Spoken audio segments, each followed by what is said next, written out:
The soft crash of waves against the shore had always been Ethan's favorite part of the morning. That steady, soothing rhythm was his private soundtrack, the calming heartbeat of the little slice of paradise he had worked so hard to own. He cradled his coffee mug on the deck, the scent of fresh brew mixing with the salty breeze, but something felt off. Instead of gentle silence, there was noise. Shouts, laughter, barking dogs, and the high-pitched squeals of children sliced through the air. Ethan's brow furrowed as he turned toward the sound. His stomach dropped. His private beach, his sanctuary, had transformed into what looked like a public carnival. Rows of colorful tents dotted the sand like misplaced camping grounds. Coolers were strewn about with their lids half open, ice melting into puddles, and snack wrappers fluttered around like lost birds. A massive inflatable unicorn bobbed near the water's edge, and teenagers tossed a football dangerously close to his deck. One wild pass sent the ball thudding against the wooden railing with a hollow thump. Ethan's grip on his coffee tightened until he feared the mug might crack. A woman in a giant floppy sun hat, who he didn't recognize, shouted for someone to build more community trash bins on his property. Before Ethan could even process that, a soccer ball smacked into his leg. He looked down, blinking in disbelief, only for a small boy to sprint over, snatch the ball, and grin up at him. "Nice block, mister," the boy chirped, running back to his impromptu game. Ethan's jaw clenched. Fury bubbling just below the surface, he marched down the deck steps and stormed onto the sand. He could barely take 3 steps without crunching on chips or stepping on forgotten juice boxes. He pushed through a maze of towels and folding chairs, each invasion on his property more absurd than the last. And then, like a dagger slicing through the chaos, came a voice he knew all too well. "Ethan." He turned. Karen. She stood there on the edge of the crowd, clipboard in hand, beaming like she'd just won a prize. "Isn't it wonderful how lively it is today?" she called. He could barely get the words out. "Karen, what the hell is going on?" Her smile widened, saccharine and smug. "Oh, I sent out a little memo. The whole neighborhood deserves to enjoy this gorgeous beach. It's such a waste for it to sit there all empty with you hogging it." "You did what?" She shrugged, utterly unbothered. "The HOA can make recommendations about shared spaces." Ethan's voice rose, sharp and disbelieving.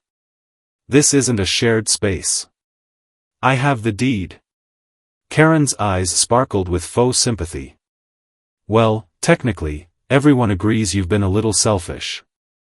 You'll warm up to it once you see how happy it makes the community." Ethan felt his pulse hammering in his ears. His beach had become a circus, and the ringmaster was standing right in front of him, holding a clipboard. The next morning, Ethan didn't waste a second. The moment the sun peeked over the horizon, he was already measuring, sketching, and making phone calls. By noon, deliveries arrived. Lumber, tools, cement. Neighbors peeked out their windows, watching curiously as Ethan worked with quiet fury. The rhythmic hammering and drilling echoed through the neighborhood, and by nightfall, the structure stood tall and undeniable. A towering black wooden fence, 10 feet high, stretched across the length of his property, ending abruptly where the jagged rocks met the water on one side and the marina on the other. Motion sensor floodlights perched along the top cast harsh beams onto the sand with every movement, giving the place the intimidating air of a fortress. At the front stood a sturdy gate with a gleaming silver lock and 2 bright yellow signs that read in bold, unapologetic letters, "Private property, keep out." Karen arrived within minutes, practically stomping down the street in her wedge sandals, her clipboard swinging wildly at her side. Ethan heard her shrill voice before he saw her. "This is outrageous, Ethan." He wiped the sweat from his brow and turned, meeting her fury with a smirk that felt almost too easy. "Thought you'd like it, Karen. You're always preaching about community safety. This fence keeps trespassers out." "You're being ridiculous," she spat, her cheeks flushed pink with indignation.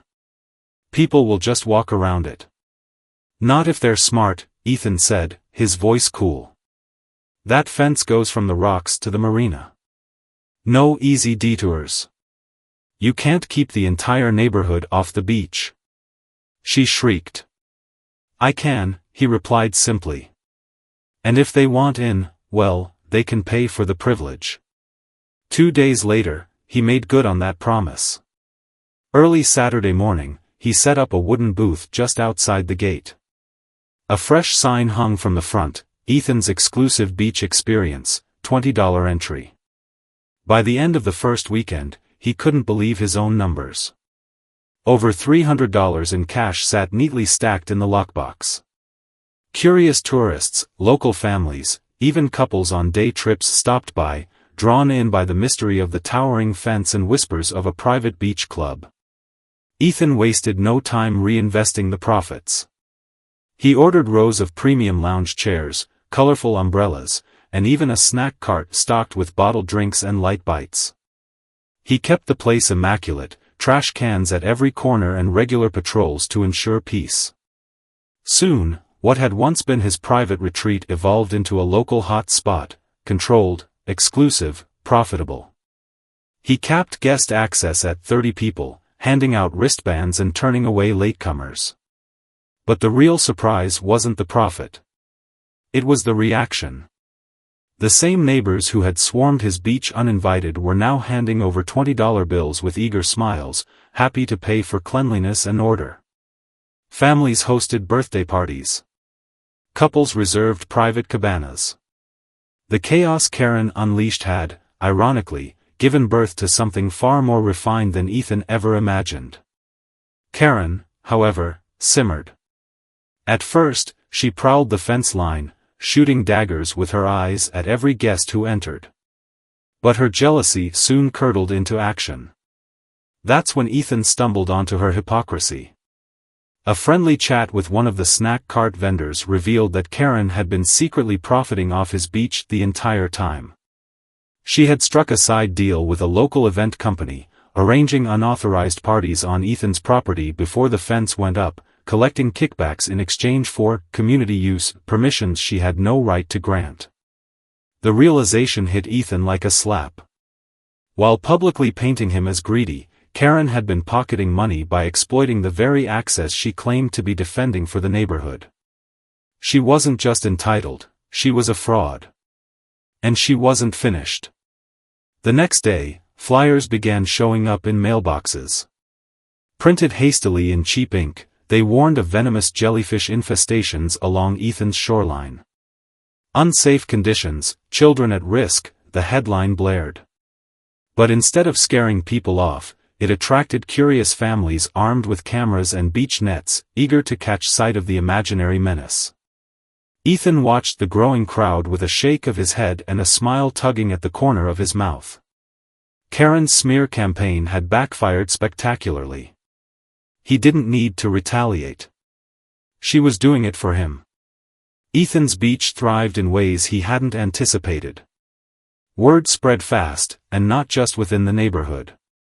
Locals from surrounding towns made the trip, eager to experience the buzz surrounding this mysterious, exclusive beach. Social media posts cropped up, filled with sunset photos and glowing reviews. Families hosted weekend gatherings, couples took romantic strolls along the waterline, and the once chaotic sand was now orderly, clean, and serene, all under Ethan's watchful eye. But peace never lasted long with Karen lurking just beyond the fence. Her jealousy twisted into something darker. At first, it was petty mischief. Ethan arrived one morning to find his gate jammed with glue. The next day, his sign had been stolen and replaced with a crude, handwritten board reading, "Tourist trap, don't waste your money." He replaced the sign and reinforced his locks, but the pranks escalated. Sand in his fire pits was soaked with water each night, ruining their use for guests. Lounge chairs went missing. Once, someone poured motor oil across the main walkway, nearly causing a guest to slip and fall. Ethan knew exactly who was behind it. But Karen was careful this time, never leaving fingerprints, at least not literal ones. She was smart enough to keep her hands clean, likely recruiting neighborhood kids with promises of gift cards and petty cash. Still, he lacked concrete proof, and without it, confronting her would only make him look paranoid. Then came the next level of betrayal. A letter arrived from the HOA, citing new documentation from their most recent meeting. The memo stated that the neighborhood had officially voted to reclassify Ethan's beachfront as a shared community space, subject to public use.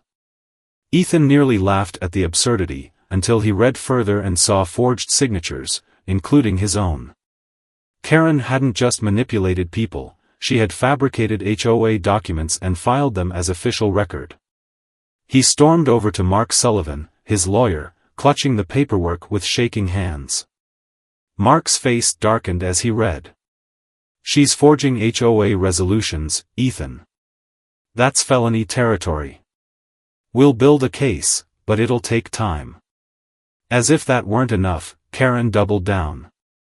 An anonymous environmental complaint was filed with the city, complete with doctored photographs that showed toxic runoff leaking into the ocean from Ethan's beach. The photos were poorly edited, but convincing enough that the city ordered an immediate investigation and temporarily shut down Ethan's business, citing public safety concerns. His phone rang off the hook with concerned guests canceling reservations, and the once bustling beachfront fell eerily silent. Ethan felt the anger in his bones, but he refused to let her win. He hired an independent inspector who quickly cleared him of wrongdoing. The city lifted the shutdown order, but the damage was done. The story spread faster than the correction. Karen's tactics had successfully tainted his reputation, even if only temporarily. But fate gave her arrogance an opening. One night, Ethan's motion sensors triggered, and the cameras captured two teenagers fumbling with bolt cutters at his gate. The footage was clear enough for identification. When the police arrived and questioned them, one boy broke down and admitted Karen had paid them $20 each to vandalize Ethan's property. The next morning, Ethan watched from his deck as officers knocked on Karen's door. She answered with her signature feigned innocence, acting shocked and offended. She denied everything, claiming the boys had misunderstood a joke. The police couldn't arrest her without direct proof, but the neighborhood grapevine exploded with whispers of her involvement. Ethan didn't waste time. He gathered the footage, the forged HOA documents, and the environmental complaint evidence into a neat, damning file. The weight of Karen's deceit was heavier than he'd ever imagined, and he knew this was only the beginning. Ethan knew Karen wouldn't stop until she was publicly humiliated or completely destroyed, and maybe not even then. He fortified his beach, added more cameras, and doubled down on security. Slowly, business began to recover. Guests who appreciated his determination came back, families returned for weekend fun, and couples lounged in the sand once more. Wanting to rebuild goodwill with the community, Ethan planned a neighborhood appreciation day, discounted entry, free snacks, and live music.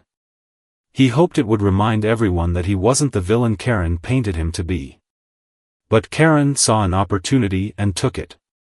The day before the event, Ethan caught wind of an upcoming news segment set to air on the local station. At first, he thought maybe someone was covering his beach's popularity. But as soon as the reporter teased the story on social media, local greed, the man who sold the ocean, Ethan's stomach twisted. He sat frozen on his couch as the segment aired that evening. The reporter, apparently coached by Karen, painted Ethan as an opportunist who exploited public land for personal profit. They interviewed supposed, concerned parents who claimed the beach was unsafe and exclusive. Fake anecdotes of children getting injured and turned away at the gate ran alongside blurry photos of his locked fence. It was Karen's masterpiece of manipulation, and it spread like wildfire. Ethan's inbox filled with angry emails. His phone buzzed with calls from reporters wanting comments. Even neighbors who had once been friendly suddenly looked at him with suspicion. He gritted his teeth, refusing to lash out publicly. Instead, he focused on making sure the appreciation event went smoothly. He wouldn't let her ruin that too. But Karen wasn't done. On the day of the event, just as families began arriving, disaster struck. Ethan noticed a group of unfamiliar teenagers lingering near the snack cart. At first, he thought nothing of it, until one guest staggered away from the punch table looking pale and disoriented. Minutes later, someone reported loud arguments near the fire pit. The situation spiraled fast. Several beach chairs were overturned, guests began complaining of nausea, and soon two boys were throwing punches in the sand. Ethan's heart sank as flashing lights appeared in the distance. The police arrived, dispersing the chaos. Officers took statements, and Ethan could only stand there watching everything he built unravel. And then, out of the corner of his eye, he saw her. Karen, standing smugly on the other side of the street, arms crossed, wearing an expression of satisfaction so smug it made his fists clench. Later that evening, after cleaning up the mess, Ethan reviewed security footage. The same group of teens who had stirred up the chaos had arrived in a car that had circled Karen's driveway just minutes before they showed up at the beach. His blood boiled.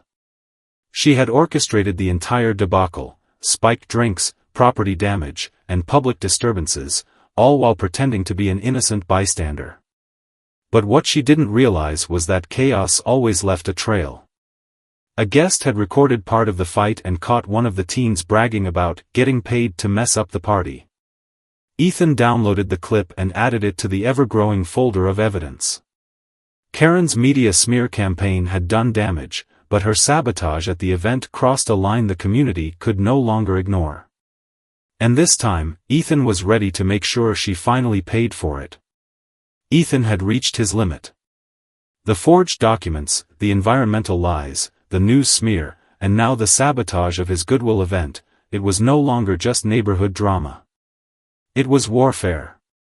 He compiled every piece of evidence, the doctored HOA records, the teenager's confession caught on camera, the manipulated environmental photos, the guests' recording of teens bragging about getting paid, and the footage of Karen's clear connection to their arrival.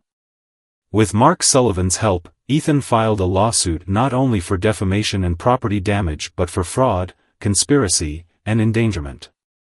The legal battle became the talk of the town, with neighbors gossiping at mailboxes and community forums lighting up with speculation. Court day arrived, and the room was packed.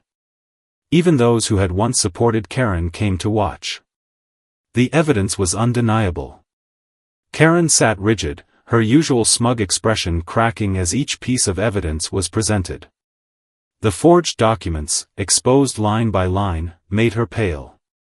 The video of teenagers confessing to her bribery made her clench her fists so tightly her knuckles turned white. And the kicker, financial records showing she had funneled HOA funds to pay for flyers, sabotage supplies, and even bribes, sealed her fate. The judge's ruling was swift and brutal. Karen was ordered to pay substantial damages to Ethan, issue a formal written and public apology to the neighborhood, and was permanently stripped of any HOA involvement. Her reputation was shattered in a matter of hours. As she stormed out of the courthouse, the very neighbors she once commanded with her clipboard and condescending smile turned away from her. Some whispered. Some smirked. A few even clapped quietly. But Ethan didn't stop there. He organized a neighborhood vote to remove Karen from any remaining position of influence. The outcome was unanimous. Her reign was over.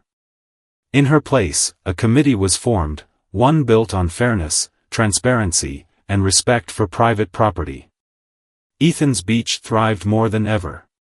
Families returned without fear of drama, couples booked cabanas for special occasions, and even those who had once believed Karen's lies now became loyal patrons. To celebrate, Ethan hosted a community day with free entry, food, and music. As he greeted guests at the gate, he spotted Karen peeking out from behind her curtains, her once powerful presence reduced to a bitter spectator. He smiled to himself.